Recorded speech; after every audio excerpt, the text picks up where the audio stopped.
Hello dear students, welcome to our channel educational goal. और हमारी जो सीरीज हमने जो कल स्टार्ट करी है कि हम जो आपकी परीक्षा बोर्ड है उसमें जो ग्रामर है उसको सॉल्व करवाएंगे। तो उसी में ये अगली एक्सरसाइज आप देख रहे हैं, एक्सरसाइज नंबर 2 है ना। इसको आज हम सॉल्व कर रहे हैं। और आज जो क्वेश्चन है वो क्या है, fill in the blanks with a an the or phi या जीरो आर्टिकल, यानी कि किसी में ए लगेगा, किसी में एन या द, या फिर किसी में आर्टिकल लगेगा ही नहीं। ठीक है, तो जिस प्रकार का सेंटेंस आता है मैं आपको बताता जाऊंगा कि किस में क्या लगेगा और क्यों लगेगा। तो यानी कि नियम मैं आपको साथ में बताता चलूंगा। ठीक है, आप अच्छे से पूरे वीडियो को अंत तक जरूर देखें। और एक रिक्वेस्ट है कि इस वीडियो को ज़्यादा से ज़्यादा शेयर करिए। जितने ज़्यादा व्यूज़ मिलेंगे मुझे उतना मोटिवेशन मिलेगा।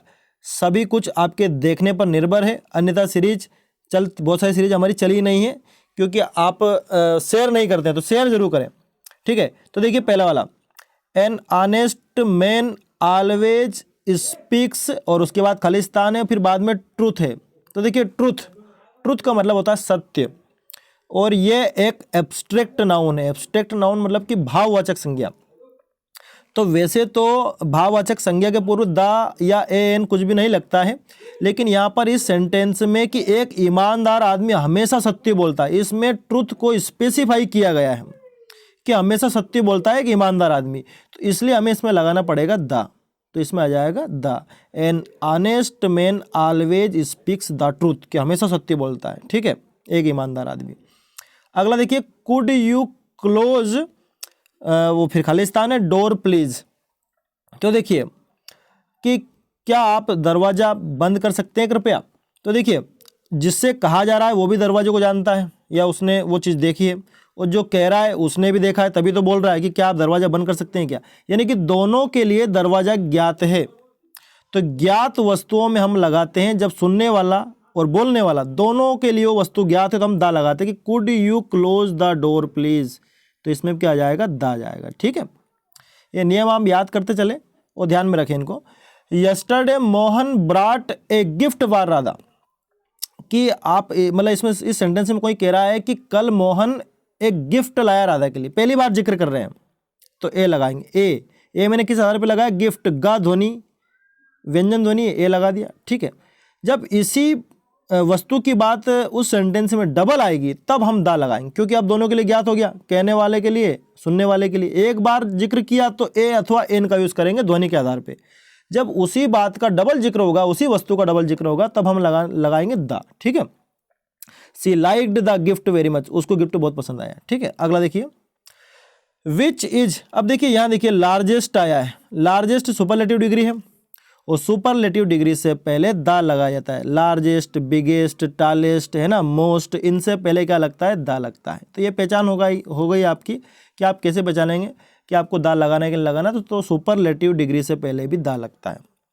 अगला बहुत अच्छा है, Ram can play flute very well, कि जो राम है वो बांसुरी अच्छे से बजा सकता है। तो देखो बांसुरी एक म्यूजिकल इंस्ट्रूमेंट है, वाद्य यंत्र है।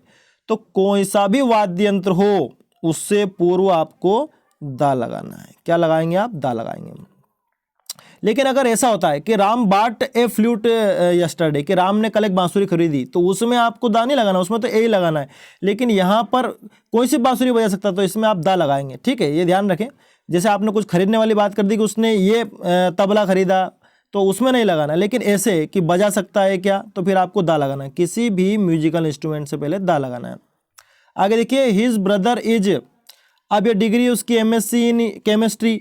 तो अब एम की ध्वनि देखिए आप, ए म, पहली ध्वनि क्या है, स्वर है, तो आप क्या लगाएंगे, एन लगाएंगे। ठीक है, एन एमएससी इन केमिस्ट्री। ठीक है, अगला है, my younger brother does not like milk. देखो इसमें कोई सा भी आर्टिकल नहीं आएगा, दूध तो दूध है, कोई सा स्पेशल और कौन सा नकली कुछ भी नहीं होता है।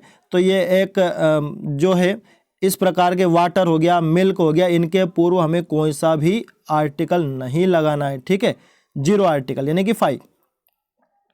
अगला है, माई फादर ऑलवेज हेल्प्स। देखिए पुअर आया है कि मेरे पिताजी हमेशा गरीबों की मदद करते हैं। तो देखिए जब भी हम, जैसे पुअर हो गया, इसके पूर्व अगर हम दा लगा देते हैं तो ये बहुवचन बन जाता है, एक पूरा एडजेक्टिव बन जाता है कि गरीबों की मदद करते हैं।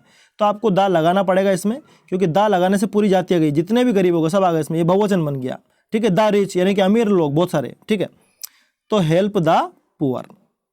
अगला देखिए, his grand mother reads a book daily, कि उसकी दादी एक पुस्तक रोज पढ़ती है। अब एक बार पुस्तक की बात आ गई, अब अगली बार देखिए द बुक, आपको डबल ये यही बात बुक की बात है तो आपको दा लगाना पड़ेगा। अब रामायण फिर धार्मिक पुस्तक है तो इससे पूर्व फिर हमें क्या लगाना पड़ेगा, दा लगाना पड़ेगा, यानी कि धार्मिक पुस्तकों के पहले दा लगाया जाता है। आगे देखिए, दे गो टू, वो फिर खालिस्तान आया, चर्च एवरी संडे। देखिए हर संडे चर्च में प्रेयर होती है। तो होता क्या है कि कोई सा भी संस्थान जिस उद्देश्य के लिए बना है, अगर उसी काम को आप वहाँ करने जा रहे हैं तो फिर दा की जरूरत नहीं है, अन्यथा दा की जरूरत है। तो देखिए इसमें क्या लिखा है, they go to Khalistan church every Sunday, कि वो हर रविवार चर्च जाते हैं, यानी कि प्रार्थना के लिए जाते हैं, वो प्रार्थना के लिए बना है। तो इसमें कोई सा भी आर्टिकल फिर आपको नहीं लगाना है। लेकिन अगर हमको ये कहना है कि they go to the church to meet the father, वो फादर से मिलने जो पादरी होता है वहाँ पे, तो फिर आपको दा लगाना पड़ेगा, यानी कि जिस उद्देश्य के लिए जो संस्था बनी है तो फिर आपको दा लगाने की जरूरत नहीं है। और अगर आप दूसरे काम से वहाँ जा रहे हैं तो आपको लगाना पड़ेगा। जैसे मैंने कह दिया, I went to the school to meet my brother, कि मैं मेरे भाई से मिलने स्कूल गया, तो मैंने दा लगाया, क्योंकि मैं पढ़ने के उद्देश्य से नहीं गया, स्कूल पढ़ने के लिए होता है। तो आई गो टू स्कूल, ये सही है, लेकिन मैंने कह दिया आई गो टू द स्कूल, यानी कि अब मैं पढ़ने के लिए नहीं गया हूँ, मैं किसी दूसरे काम से स्कूल गया हूँ। तो मुझे लगता है आपको बात समझ में आ गई होगी। तो इसमें कोई सा भी आर्टिकल नहीं आएगा, क्योंकि प्रार्थना के लिए जा रहे हैं। आगे देखिए, रमेश प्लेड, और फिर फुटबॉल आया, किसी भी खेल के नाम के पूर्व कोई आर्टिकल नहीं लगेगा, तो इसमें भी जीरो आर्टिकल। ठीक है, फाई जिसको हम कहते हैं। आगे देखिए, वी टुक, देखो डिनर हो, लंच हो, सपर हो, इनके पूर्व कोई सा भी आर्टिकल नहीं आएगा, जीरो आर्टिकल। अब लोकल रेस्टोरेंट, रेस्टोरेंट तो एक नाउन हो गया, एडजेक्टिव उसका लोकल हो गया, तो इससे पहले हमें क्या लगाना पड़ेगा, ए लगाना पड़ेगा। तो पहले वाले खालिस्तान में तो जीरो आर्टिकल, और दूसरे वाले में आ जाएगा ए लोकल रेस्टोरेंट। देखो रेस्टोरेंट एक नाउन है और उसकी विशेषता बता रहा है लोकल, स्थानीय। अब इससे पहले हमें एडजेक्टिव से पहले हमें आर्टिकल लगाना पड़ेगा, और लोकल ला ध्वनि जो है व्यंजन ध्वनि, इसलिए ए लगाया हमने। ठीक है, आगे देखते हैं, we make butter from milk, हम दही बनाते हैं दूध से। दोनों जगह पर आर्टिकल नहीं आएंगे, मैं आपको बता चुका हूँ कि चाहे बटर हो, मिल्क हो, वाटर हो, ये चीज़ें ऐसी हैं, इनके पूर्व कभी दा नहीं लगाया जाता है, सब एक समान है बिल्कुल। तो हम दोनों में ही कोई सा भी आर्टिकल यूज़ नहीं करेंगे। ठीक है, जीरो आर्टिकल। आगे देखिए, I want a cup of coffee, देखो सिरों में तो लग जाएगा ए, कप का पहले ध्वनि व्यंजन है, ए लगा दिया आपने ध्वनि के आधार पर। ठीक है, कप ऑफ, इसके बाद कोई सा भी आर्टिकल नहीं। देखो कप ऑफ हो, सॉर्ट ऑफ हो, टाइप ऑफ हो, काइंड ऑफ हो, किसी भी प्रकार का ऑफ आ जाए उसके बाद फिर सीधी नाउन ही आएगी, फिर बीच में कहीं से भी कोई सा भी आर्टिकल नहीं आ सकता। फिर से मैं गिना दूँ, kind of, sort of, type of, कोई सा भी ऑफ हो, उसके बाद फिर कोई सा भी आर्टिकल नहीं लगेगा, सीधी नाउन ही आएगी। तो नाउन है इसी कॉफ़ी इसमें। ठीक है, आगे देखिए, आई लेफ्ट स्कूल इन 1982, कि मैंने स्कूल कब छोड़ा, 1982 में छोड़ा, तो इसमें भी कोई सा आर्टिकल नहीं लगा, स्कूल की बात चल रही है। ठीक है, या पढ़ाई छोड़ी उसने। ठीक है, आगे देखते हैं, तो अगला है he is learning French these days, कि वो इन दिनों फ्रेंच सीख रहा है, यानी कि फ्रेंच भाषा सीख रहा है। तो देखिए किसी भी भाषा के पूर्व कोई सा भी आर्टिकल नहीं आता है, ना ही दा आता है। देखो तो इसमें लगेगा जीरो आर्टिकल, सॉरी ये थोड़ा सा, हाँ इसमें आ जाएगा जीरो आर्टिकल। लेकिन अगर इस फ्रेंच के पीछे लैंग्वेज लिखा होता, फ्रेंच के पीछे क्या लिखा होता, लैंग्वेज, तो फिर आपको आर्टिकल दा लगाना है। तो लैंग्वेज तो लिखा नहीं है फ्रेंच के पीछे, इसलिए आपको कोई सा भी आर्टिकल नहीं लगाना है। तो नियम क्या बना कि वैसे तो किसी भी लैंग्वेज के पूर्व आपको दा नहीं लगाना है, लेकिन उस लैंग्वेज के पीछे लैंग्वेज लिखा आ जाए, जैसे कि फ्रेंच लैंग्वेज, इंग्लिश लैंग्वेज, तो फिर आपको दा लगाना है। जैसे कि आपका लेसन 16 है दा इंग्लिश लैंग्वेज, तो वो दा इसलिए लगा क्योंकि पीछे लैंग्वेज आ गया। ठीक है, तो ये ध्यान रखें। फेस्टिवल में भी ऐसा है, दिवाली नाम आ गया सिर्फ तो आर्टिकल नहीं लगेगा, दा नहीं लगेगा, लेकिन दिवाली फेस्टिवल आ गया तो फिर दा लगाना पड़ेगा। सीजन भी ऐसा ही है, स्प्रिंग सीजन लिखा गया पीछे तो फिर आपको दा लगाना पड़ेगा, लेकिन सिर्फ स्प्रिंग लिखा है, स्प्रिंग मतलब बसंत, तो फिर आपको दा नहीं लगाना है। आगे देखिए, आयरन इज हार्ड मेटल, इसमें भी कोई आर्टिकल नहीं आएगा कि भाई लोहा जो है वो एक कठोर धातु है, तो लोहा है हर जगह, उसमें कोई दा वा लगाने की जरूरत आपको बिल्कुल भी नहीं है। तो पहले वाले में तो कुछ भी नहीं आएगा। लेकिन यहाँ देखिए मेटल, मेटल नाउन है, मेटल की विशेषता कौन बता रहा है? हार्ड, यानी कि एडजेक्टिव आ गया, यानी कि इससे पहले हमें क्या चाहिए? आर्टिकल चाहिए। हार्ड में हा बोल रहे हैं आप पहले, हा एक व्यंजन ध्वनि, तो आपको लगाना पड़ेगा ए। तो iron is a hard metal.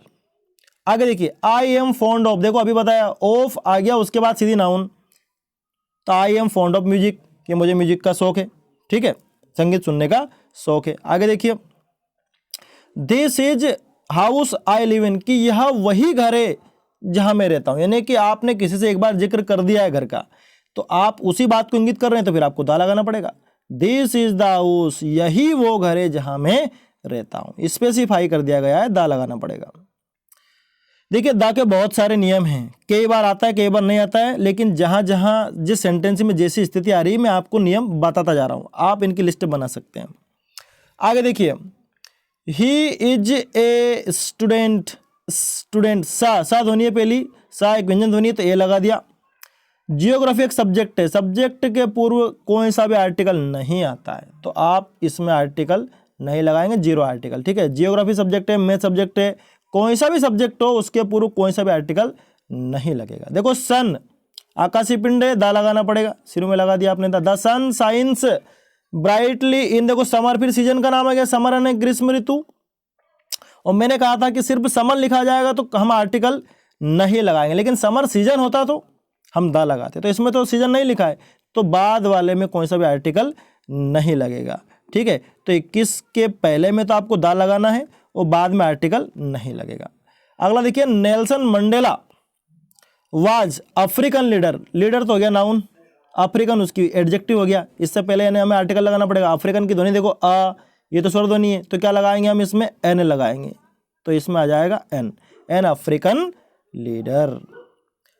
I am afraid of, देखो अभी बताया ऑफ आ गया, उसके बाद सीधी नाउन आएगी, तो हमें कोई सा भी आर्टिकल नहीं लगाना है। Afraid of dogs, zero article, तो इसमें क्या आ जाएगा? जीरो आर्टिकल, यानी कि 5, ठीक है। अगला है खालिस्तान apples are good for you. अब सेवफल आपके लिए अच्छे होते हैं, तो सेवफल के सभी सेवफल एक जैसे हैं, कोई आपको आर्टिकल लगाने की जरूरत इसमें नहीं है, तो इसमें भी आ जाएगा 5 आर्टिकल या 0 आर्टिकल। अब देखिए फिर तबला आ गया कि क्या आप तबला बजा सकते हैं, ये तो म्यूजिकल इंस्ट्रूमेंट अभी बताया था कि अगर म्यूजिकल इंस्ट्रूमेंट आ जाए तो आपको दा लगाना है, तो इसमें क्या जाएगा? दा जाएगा, ठीक है। अगला देखिए, I have seen a lot of, ये तो आप एडवर्ब जानते ही, ए लॉट ऑफ साथ में आता है, तो ए लॉट ऑफ प्लेसेस, कि मैंने कई स्थान देखे हैं, ठीक है। तो आप चाहे तो आंसर ये जो नीचे दिए हैं इनसे मिला सकते हैं, बिल्कुल सही आंसर है इस परीक्षा बोर्ड में इनके, और मैंने सभी के कारण भी आपको बता दिए हैं। अगर आपको सीरीज अच्छी लग रही है तो मेरा सहयोग करें और इस वीडियो को सभी अपने दोस्तों के साथ शेयर करिए ताकि मैं ये सीरीज जारी रख सकूं। Thanks for watching this video.